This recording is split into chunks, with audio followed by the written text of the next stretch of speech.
Hey everybody, it's the Real Reverend here. Hope everybody is doing well. And I'm about to take you on this journey as I'm about to prepare one of my most favorite meals. I love smoking meats, different kinds of meats, whether you're talking about brisket, tri-tip, or pork shoulder or ribs or anything that can get in the smoker, I'm gonna smoke. So I wanna share with you guys one of my favorite meals to cook. And check this out, look what I got here. I got a pack of ribs, and I love my wife dearly. She is amazing at finding deals. So at any given point throughout the year, I will have at least 8 packs of ribs in my freezer because we like to do a rack of ribs anywhere from once every 3 months to once every 2 months, something like that, probably more in the once every 3 month range. And this is just going to be exciting. So I'm going to take you through my process of how I prepare my ribs, and I'm going to show you my smoker and the pellets that I use. And then I'm just going to take you on a journey with me. You're going to see everything. This is going to be exciting. This is going to be so much fun. I'm going to try to explain to you a lot of why I do some of the things I do and just kind of take you through my logic. And maybe if you have some ideas or some traditions of your own, you can share some of those with me. Now, when you get ready to prepare this, there's a membrane that is on your ribs. Don't make fun of my pink gloves. This is all I have. I use these when I go salmon fishing for my eggs and when I'm using bait in general. So pink gloves, it is what it is. So you want to get the membrane off of your ribs. Some people leave it. I don't. It's up to you. It's your choice. And so what I like to do is you want to come down here, get underneath that skin there if you can. Try to get that membrane part up. Then I take a paper towel so that something that can grip that membrane, and as you can see, pulls it just like that.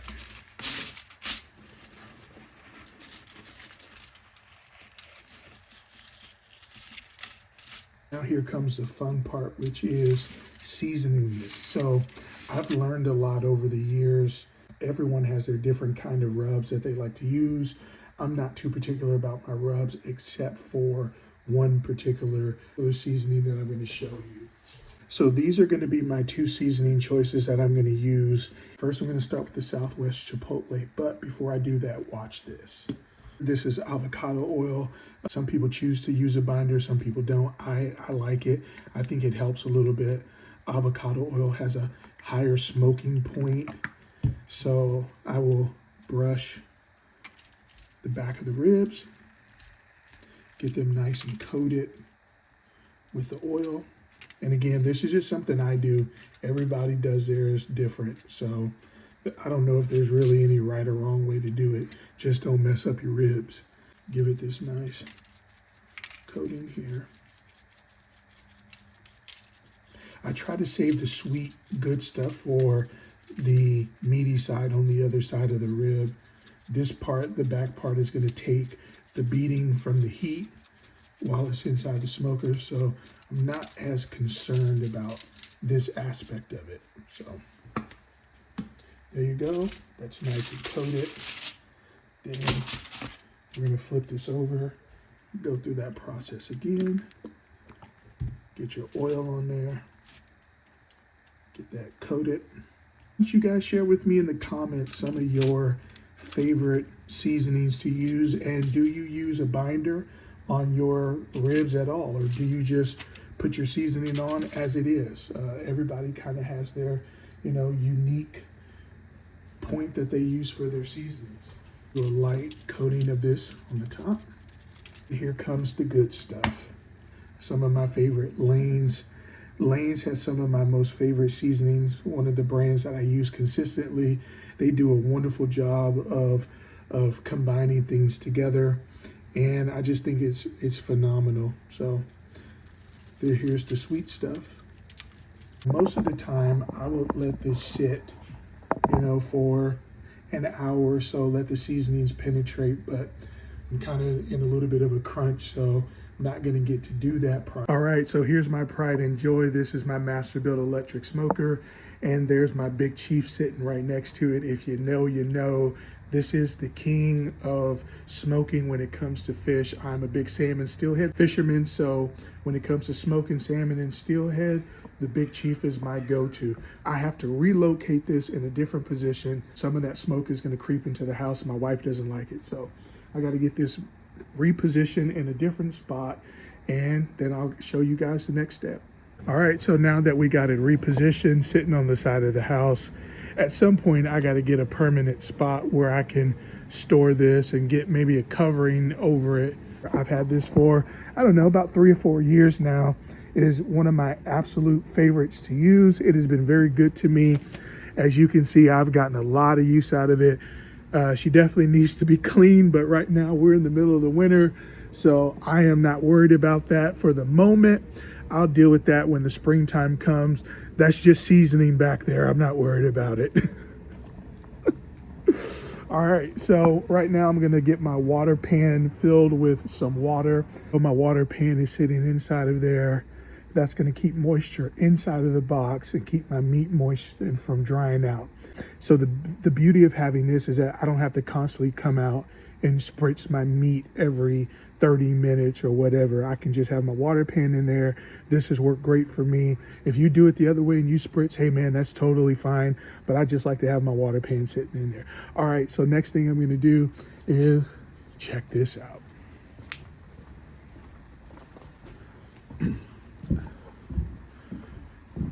So when it comes to smoking, I am a pellet guy. Hickory, so I got a couple different things that I use, pellets that I use. I do hickory, pecan, apple, and mesquite. Not too big of a mesquite fan.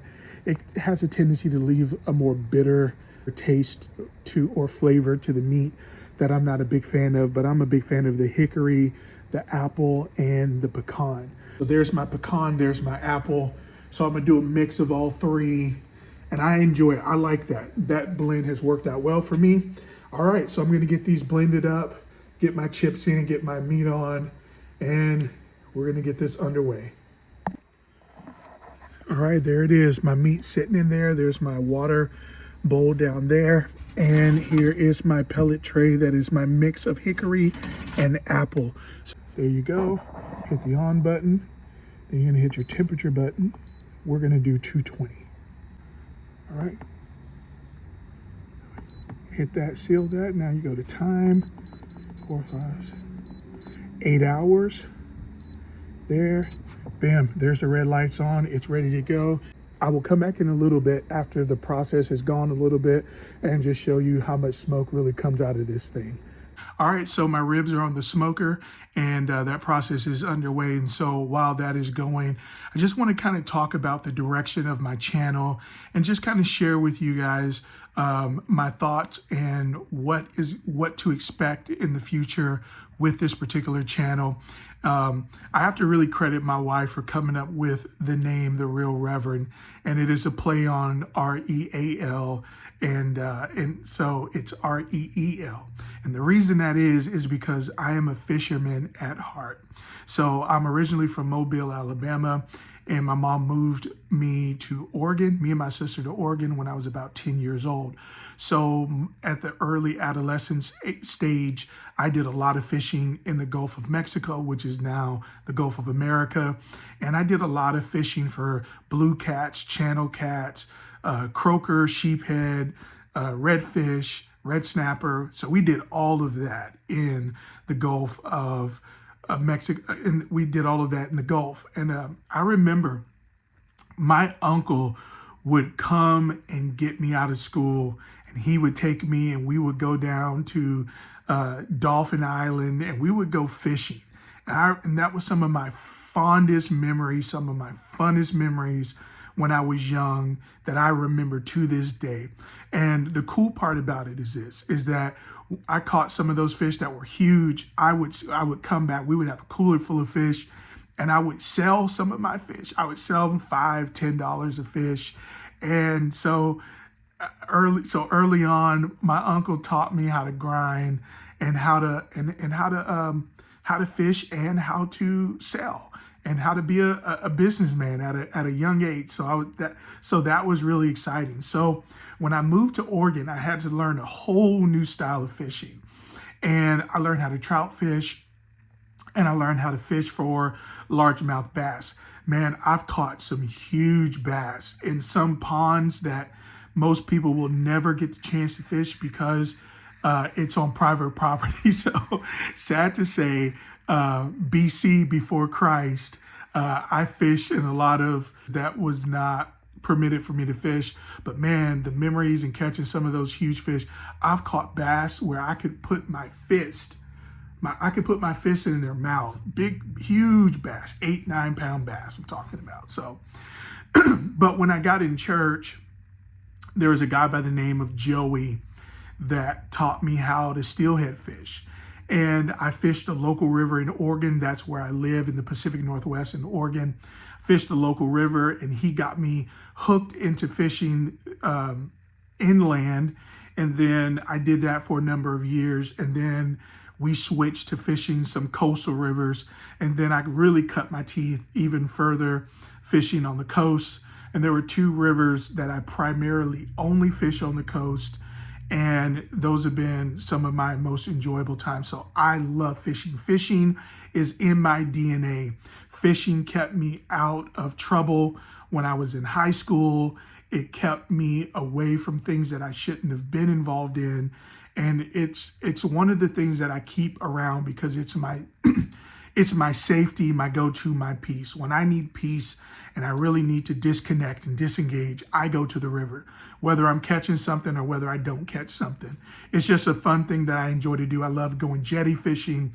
So that's a part of the real part. And then the reverend part is I am a preacher. I got in church around 2006. And then I started preaching probably around 2010. And then about 2012 is when I really started preaching. So I am a licensed minister. So my goal, my plan moving forward is that I'm going to take you on a journey to share with you some of the places I love to go fish, some of the fish I love to catch, some of the meals I love to cook with my fish. I love turkey hunting. Turkey hunting has become an addiction of mine to say. So hopefully I get to share some of that content with you guys of me turkey hunting. I love turkey hunting. It's so fun. And then I'm going to take you on some of my church journeys, show you some of my fits that I get prepared on a Sunday morning, or sometimes we do travel on the weekends. I'm a traveling preacher. I'm an evangelist, so I travel and preach at different churches.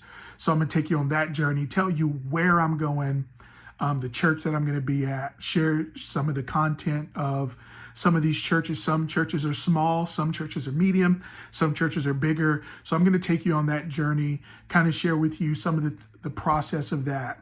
I'm going to share with you the messages that I'm going to preach, why I preached it, some of the content. I'm going to try not to be preachy on this, but I do want to talk about some things. This is a man's channel, and I want to talk about things that matter to men. We need more manly channels that help men to become better men, better leaders. And so I'm going to share my journey, things that I've learned throughout life, some of the struggles that I've had as a young man.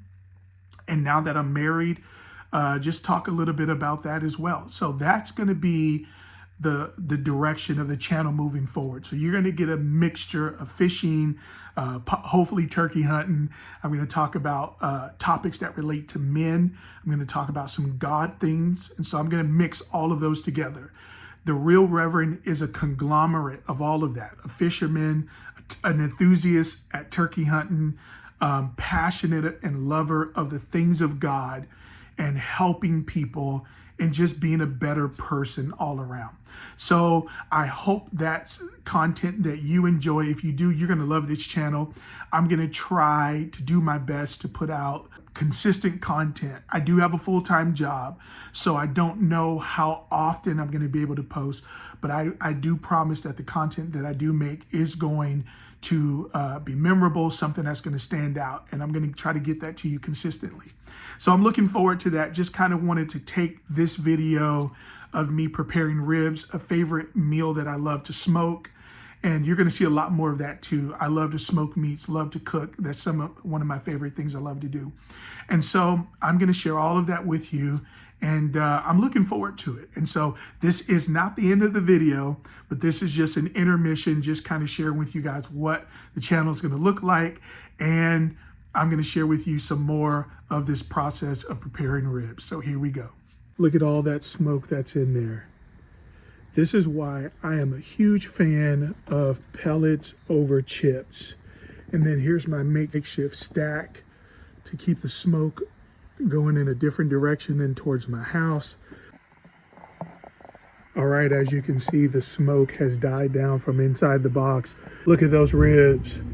You get the water pot here.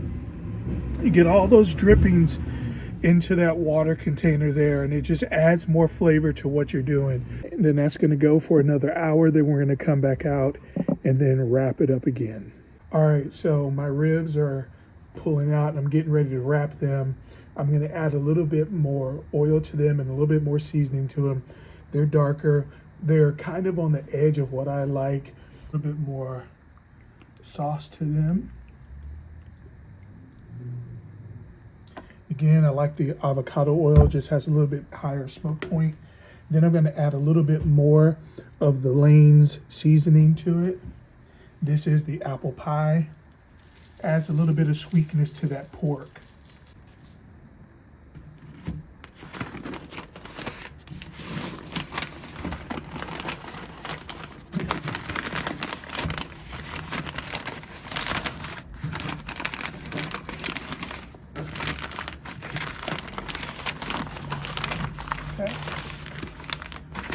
Sometimes there's a wrestling match with your pink butcher paper here, but once you get it, it goes well.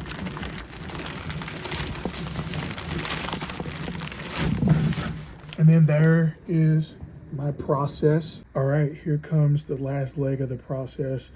It has been butcher wrapped, and now I'm gonna unwrap this, put all the juice in this one, and then I'm going to add some ghee, a little bit more of my Lane seasoning, and some honey to this, and then I'm going to wrap this in aluminum foil, double wrap it, and then I'm going to put it back into the smoker for 1 more hour. And all of that good juice and flavor. This is why I wrap it. This is why I love to use the butcher wrapper. All right, if I pull these bones out, they're going to come right out. So now we're going to get on the other little part of this and take some of this ghee. You can do ghee or butter, but I like to use ghee. This is going to add a lot more fat content to this and flavor. Wildflower honey. So I'll just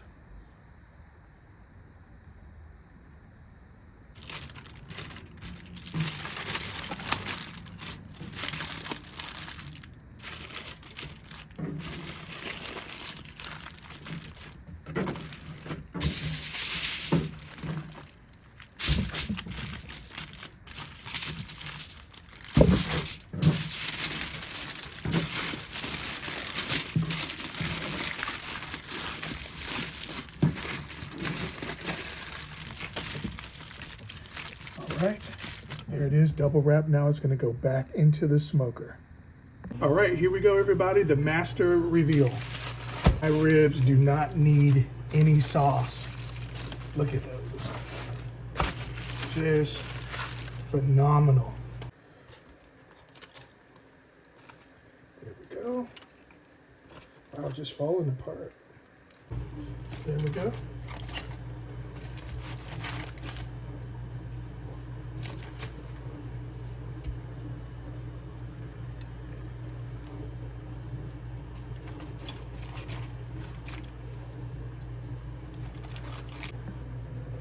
And so this is what the final result looks like. My wife made wonderful mac and cheese for us tonight, and then the ribs on the side. So this is what a wonderful meal at the Real Reverend's home. Have a wonderful day. Remember, this is where we keep it real, where we keep it relevant, and we keep it righteous.